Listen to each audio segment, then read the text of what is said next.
네, 3교시에 이어서 4교시도 이 작곡가에 대한 또 짧고 재미있는 이야기에 대해서 좀 알아보려고 합니다. 아까 우리가 이제 푸치니라는 작곡가까지 좀 알아봤는데요. 그 다음으로는 로시니라는 작곡가를 시작으로 해서 슈베르트, 그 다음 작곡가가 이제 휴거 볼트라고 해서 아마 여러분들 뭐 로신이라든지 슈베르트, 그래도 푸치니, 뭐 스트라우스, 슈만, 하이든, 멘델스존, 뭐 바그너, 브람스, 라우마니노프, 쇼팽, 베르디, 차이콥스키라는 작곡가들은 그래도 한 번쯤 들어봤을 텐데, 이 휴거 볼트라고 하는 작곡가는 좀 다소 생소할 수 있는데, 이분은 독일 예술가곡 작곡가의 굉장히 대가입니다. 뭐 성격이 굉장히 괴팍한 걸로도 뭐 유명한 그런 작곡가인데, 독일 가곡계에서는 굉장히 좀 유명하신 분이고, 또 이분의 좀 괴팍한 성격 때문에 있었던 일화가 있어서 소개를 해주려고 아마 이 분도 들어간 것 같아요. 자, 그리고 그 다음에 이어서 나오는 작곡가들은 뭐 라벨, 우리 교과서에서 나왔었죠. 라벨의 볼레로라고 하는 작품을 쓰신 그 라벨, 그리고 아까도 우리가 지금 3교시에서 잠깐 소개를 했었는데 차이콥스키에 대한 또 다른 일화가 있어서 차이콥스키에 대해서도 좀 알아보겠고요. 조금 더. 그리고 유명한 작곡가죠. 바흐하고 핸델, 동시대에 살았던, 뭐 태어난 연도수도 똑같은 우리 바흐하고 핸델, 음악의 아버지와 어머니로 부르는 이 바흐와 핸델에 대한 이야기, 그리고 포레라고 하는 작곡가와 생상에 관한 이야기, 그리고 브람스와 슈만, 드보르작의 관계들이 어떻게 이어지는지, 그 다음에 이제 뭐 비제와 리스트의 그런 상관관계까지 알아보는 시간을 가질 거고요. 마지막으로 이제 로시니라고 하는 작곡가에 대해서 알아보고 이 그 음악가 에피소드에 대해서 이제 막을 내리려고 합니다. 그 나머지 작곡가들까지 우리 쭉 연결해서 한번 이 에피소드에 관해서 좀 들어보고 수업을 이어가도록 하겠습니다.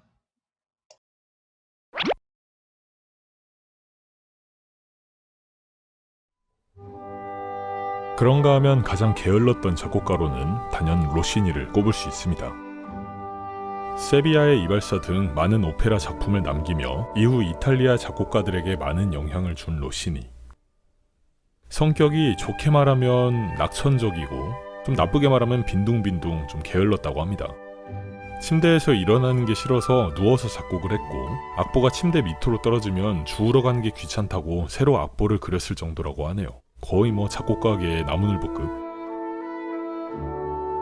작품을 받고도 빈둥빈둥 놀다가 마감일이 얼마 남지 않았을 때 작곡을 시작하는 일이 많아지자 로시니를 고용한 극장장이 사무실에 그를 가둬두고 강제로 작곡을 시켰다는 일화도 있습니다.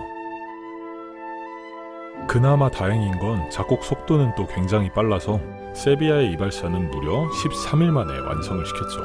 게으른 성격을 빠른 작곡 속도로 커버했던 로시니라고 볼 수 있겠네요. 이런 로시니가 오페라를 통해 모은 재산이 무려 수백억에 달했다고 하니 역시 꼭 부지런한 사람만이 부자가 되는 것은 아닌가 봅니다.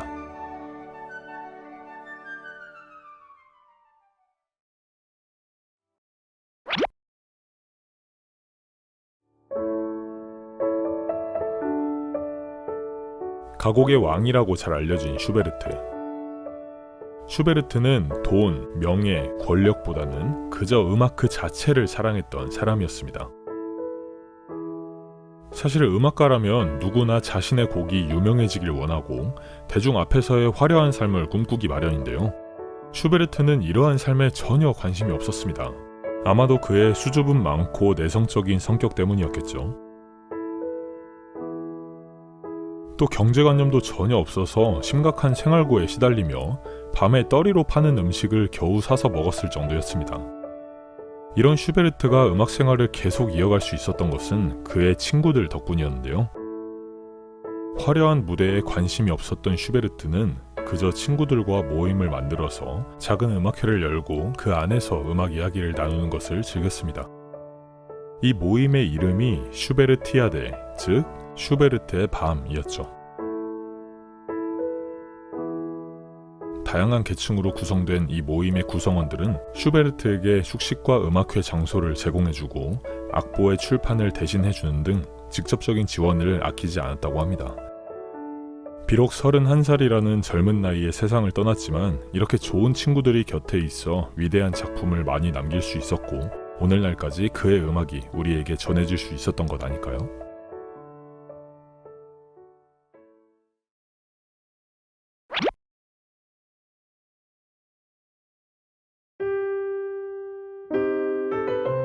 흔히 천재 음악가 하면 떠오르는 부정적인 키워드가 있습니다. 예를 들면 성격이 괴팍했던 베토벤, 지나친 완벽주의자였던 브람스, 정신병과 자살 시도 경력이 있었던 슈만, 찢어지게 가난한 삶을 살다 빨리 요절한 슈베르트 등이 있죠. 그런데 여기 이 부정적인 모든 키워드를 모아놓은 작곡가가 있습니다. 바로 후고 볼프죠. 텍스트, 즉 시에 대한 중요성을 누구보다 강조하며 많은 가곡을 작곡해 독일 예술가공 역사에서 절대 빼놓을 수 없는 작곡가인 후고 볼프. 이 후고 볼프의 성격은 정말 조울증이 아닌가 싶을 정도로 괴상했다고 합니다.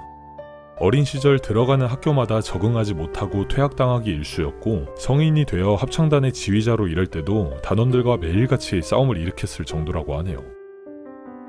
이 우울감이 심해졌을 땐 호수에 몸을 던지는 자살소동을 벌였던 적도 있었고 나는 세상에서 가장 처참한 인간이다 라고 스스로 말하고 다녔을 정도로 뭔가 확실히 정상적인 상태는 아니었던 것 같습니다. 이런 유별난 성격은 그의 극단적인 작곡 패턴에서도 잘 드러나는데요. 작곡에 대한 열정이 타오를 땐 1년간 하루에 2~3곡씩 막 가곡을 쓰다가 이런 에너지를 모두 소진하면 1~2년간 단 한 곡도 쓰지 않고 칩거 생활을 하는 등 도무지 예측할 수 없는 행보를 보이기도 했습니다. 이런 면에서 보면 천재긴 천재인데 약간 특이한 천재인 것 같긴 하네요. 또 누군가 먼저 작곡한 곡을 듣고 아 이거보단 내가 더 잘하겠는데 라는 확신이 들면 바로 작곡에 들어갔다고 합니다. 야 도발적인 모습까지. 문제는 그 작곡가가 슈만일 때도 그랬다는 거죠. 자, 에어 이스트라는 가곡이 있는데 같은 시를 바탕으로 만든 슈만과 볼프의 에어 이스트를 짧게 한번 비교해 보겠습니다.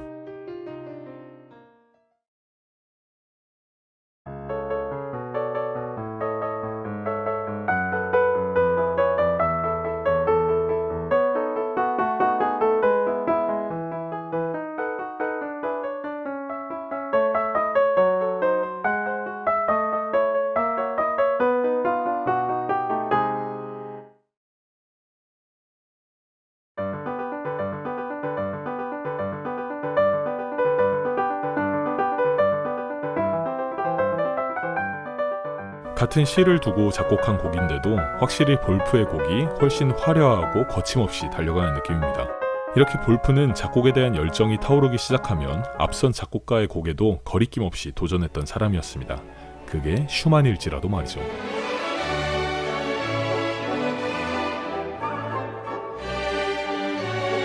자, 작곡가들에 대한 짧은 이야기들을 또 몇 가지 살펴봤습니다.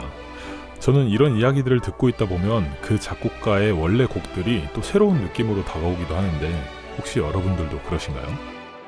또 그게 클래식을 알아가는 재미, 즐기는 재미라고 생각합니다. 클래식 작곡가들의 짧은 이야기 제3편. 또 어떤 새로운 작곡가들의 재미있는 이야기들이 있을지 지금 바로 시작합니다.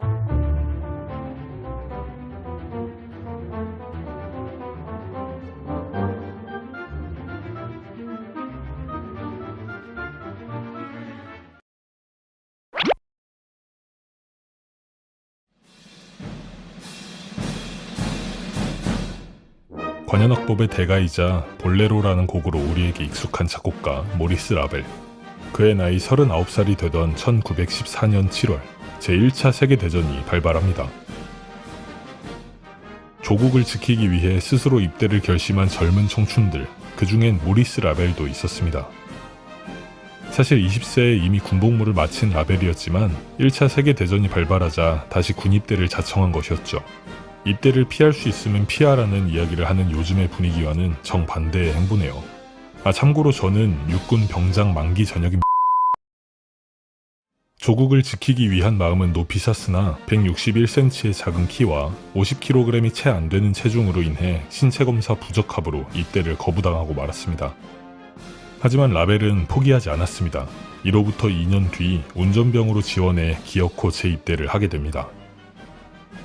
이렇게 어렵게 입대를 했지만 열악한 전쟁 환경 속에서 발에 동상이 걸리는 등 크고 작은 사고를 당하며 라벨은 전쟁이 끝나기도 전에 전역을 하게 됩니다.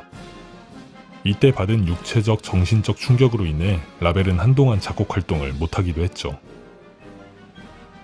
그러던 중 마찬가지로 1차 세계대전에 참전했다가 오른쪽 팔을 잃어버린 친구였던 피아니스트 파울 비트겐슈타인이 어느 날 자신을 위한 협주곡을 작곡해줄 수 있겠냐는 부탁을 하게 됐습니다.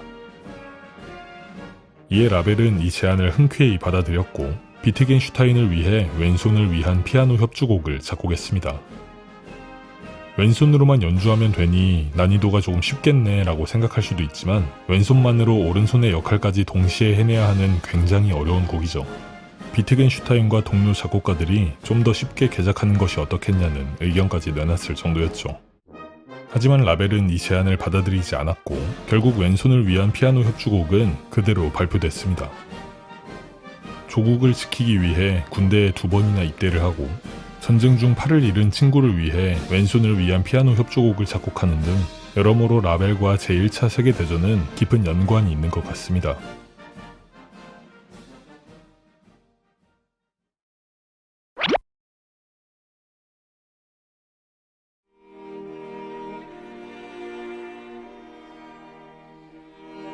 오늘날 한국인이 가장 사랑하는 작곡가로 알려진 차이콥스키. 그의 수많은 명곡들과 그 안에 담긴 아름다운 멜로디는 대중들의 사랑을 받기에 충분합니다. 하지만 그의 명곡들은 무대에 올려지기까지 많은 우여곡절이 있었는데요. 대표적으로 피아노 협주곡 1번의 경우 평소 존경하던 음악가이자 절친이었던 니콜라이 루빈스타인에게 이 협주곡은 연주가 불가능한 쓰레기 같은 곡이다. 차라리 다른 사람의 작품을 그대로 베끼는 것이 더 나았을 것이다 라는 아주 혹독한 평가를 받은 일화가 있습니다.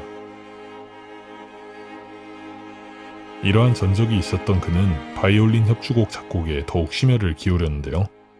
이 바이올린 협주곡 역시 당시 위대한 바이올리니스트였던 레오폴트 아우어 교수에게 이런 곡은 기교적으로 절대 연주할 수 없다는 평가를 받게 됩니다.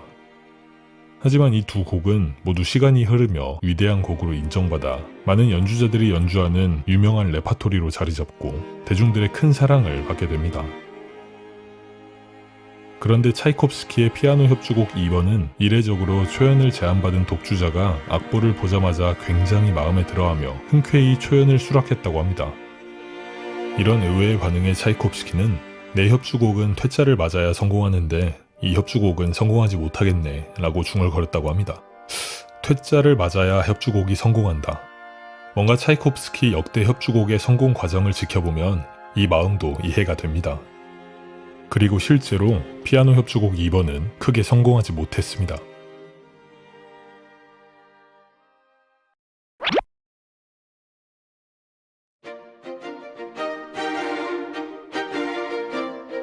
성악을 받쳐주는 역할을 하던 악기들을 위해 다양한 기악곡을 작곡하고 특히 종교음악 분야에서 위대한 명곡들을 탄생시키며 음악의 아버지라 불리게 된 바흐. 그리고 유럽 곳곳을 누비며 특히 오페라와 합창곡 등 성악곡의 발전에 큰 영향을 미친 음악의 어머니 핸델. 바로크 시대를 대표하는 이 두 작곡가는 공교롭게도 모두 1685년에 태어났습니다. 같은 시대를 살아가며 서로에 대해 익히 듣고 있었던 바흐와 핸델은 서로를 만나보고 싶어 했다고 하는데요. 먼저 바흐가 핸델의 집을 찾아갔지만 핸델이 집을 비워 만남이 성사되지 못했고 이후 핸델이 바흐를 찾아갔지만 그곳엔 바흐가 없었다고 합니다. 또다시 핸델이 찾아갔을 때는 바흐가 이미 세상을 떠난 뒤였죠. 이 둘의 공통점은 또 있습니다. 두 명 모두 백내장에 걸려 말년에 시력을 잃었다는 것인데요.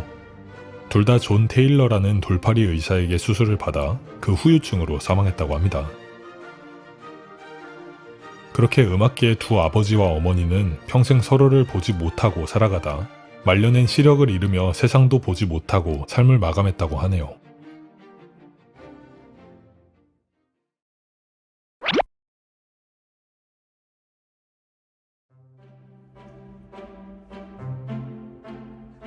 프랑스 음악사에서 절대 빼놓을 수 없는 두 작곡가 생상스와 포레. 실제 둘은 존경받는 사제지간이자 절친한 우정을 나눈 음악적 동료였습니다. 파리의 교회 음악학교인 니데르마이어 음악학교에 입학한 포레는 그곳의 교수였던 생상스에게 음악을 배웠는데요. 생상스는 포레에게 베토벤, 슈만, 바그너 등 위대한 음악가들의 음악을 알려주었고, 이는 이후 포레의 작곡 활동에 커다란 영향을 미치게 됐습니다. 포레 역시 이런 스승의 가르침에 감사함을 느끼며 그의 곁에서 음악적으로 많은 도움을 주었는데요. 생상스가 수석 오르가니스트로 일하던 성당의 보조 오르가니스트로 일하며 자주 자리를 비우는 생상스를 대신해 오르간을 연주했다는 일화도 있습니다. 또 생상스의 피아노 협주곡 2번의 1악장의 메인 테마 역시 포레에게 영감을 받아 작곡한 것이었죠. 포레가 제출한 과제의 테마가 너무 좋아서 이 테마를 자신의 곡에 사용해도 되겠냐는 허락을 받아 작곡한 것이라고 합니다. 서로 윈윈하는 스승과 제자의 모습, 참 보기 좋네요.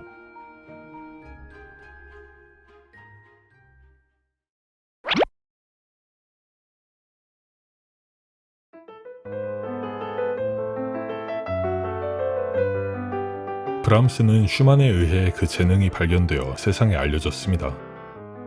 이러한 경험이 있어서인지 브람스 역시 무명 작곡가 한 명을 세상에 알렸는데요. 바로 체코의 민족주의 작곡가 드보르작이었습니다. 가난한 생활을 이어가며 30이 넘어서까지 무명의 작곡가로 활동하던 드보르작은 작곡을 계속 해야 하는가에 대한 고민으로 하루하루를 버텨가고 있었습니다. 그러던 중 오스트리아 정부에서 젊고 재능 있는 음악가들을 위한 지원금 공모전을 열게 됐는데요. 여기에 드보르작이 자신의 작품을 투고하게 됐습니다. 마침 이 공모전의 심사위원이 바로 브람스였죠.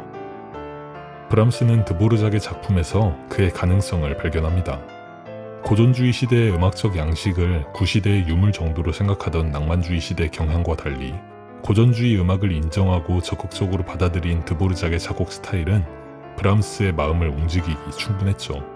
그렇게 드보르작은 공모전에 당선됨과 동시에 브람스의 지원을 받게 됐습니다. 브람스는 드보르작과 짐 로크 출판사를 서로 연결해주며 작품의 출판을 도왔죠. 짐 로크 출판사는 브람스의 헝가리 무곡집 등의 출판을 맡아 히트친 경험이 있는 유명 출판사였습니다. 드보르작은 짐 로크 출판사를 통해 모라비아의 이중창, 슬라브 무곡집 등의 작품을 출판하고 이는 대성공을 거뒀습니다. 이를 계기로 작곡 실력을 인정받은 드보르작은 꾸준히 작곡 활동을 이어가며 결국 세계적으로 인정받는 작곡가의 반열에 오르게 됐습니다. 슈만이 브람스에게 그랬듯 브람스 역시 드보르작에게 정말 최고의 은인과도 같은 존재였겠네요.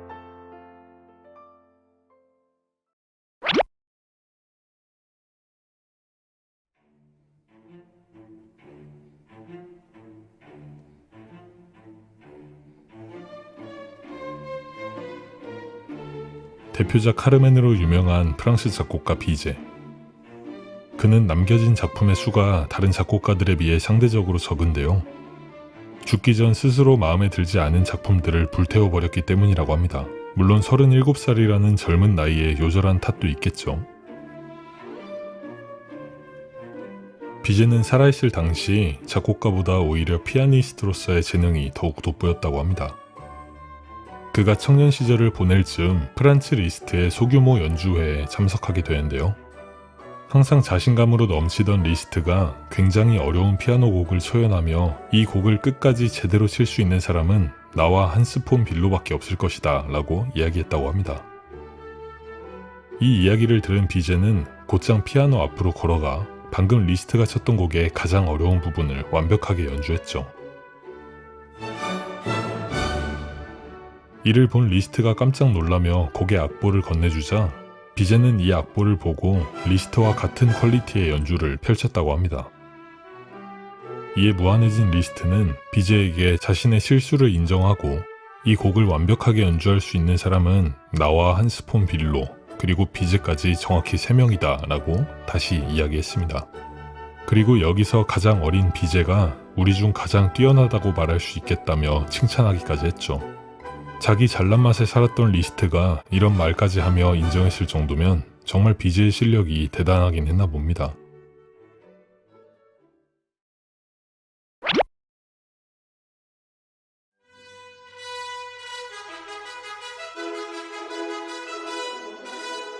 짧은 이야기 2편에서 가장 게으른 작곡가로 소개된 로시니.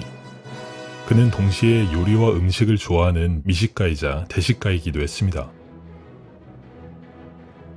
자신이 일평생 단 3번밖에 울지 않았는데, 첫 번째는 자신의 오페라가 처음으로 실패했을 때고, 두 번째는 파가니니의 연주를 들었을 때이며, 마지막은 파리의 센느강에서 칠면조 요리를 빠뜨렸을 때라고 말했을 정도니까요.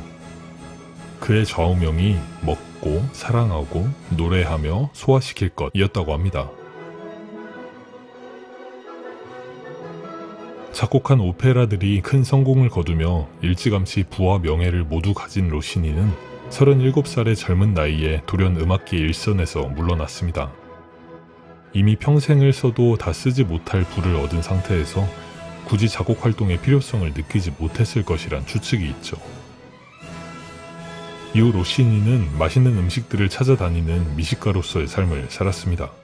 특히 트러플이라 불리는 송로버섯이 들어간 요리를 그렇게 사랑했다고 합니다. 뿐만 아니라 직접 요리를 배우고 연구해서 요리에 관한 책을 집필하기도 했는데요. 본인이 직접 개발한 요리들을 알라 로시니라 칭하며 사람들에게 선보였다고 합니다. 실제 지금도 유럽의 고급 레스토랑에선 알라 로시니라는 설명이 붙어있는 메뉴들을 심심치 않게 찾아볼 수 있다고 하네요. 이렇게 젊은 나이에 모든 부와 명예를 얻고 깔끔하게 은퇴해 자신이 좋아하는 일과 함께 행복한 삶을 살았던 로시니. 아, 부럽다.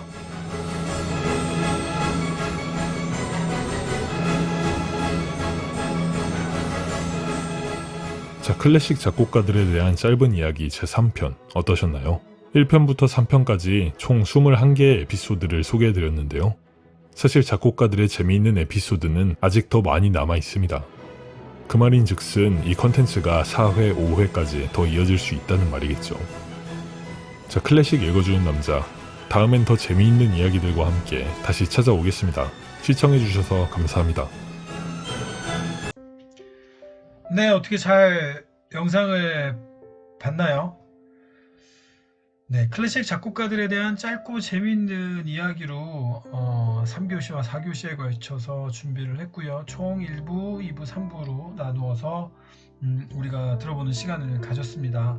총 21가지의 에피소드 마지막에 이야기했던 것처럼 이루어져 있는데, 물론 더 많은 작곡가들, 더 유명한 작곡가들도 많이 있지만 우리가 그래도 좀 쉽게 알 수 있는, 한 번쯤은 들어봤던 작곡가에 대해서 알아보고 또 짧게 그 음악과 또 그에 따른 재미있는 에피소드에 관해서 좀 알아보는 시간을 가졌습니다.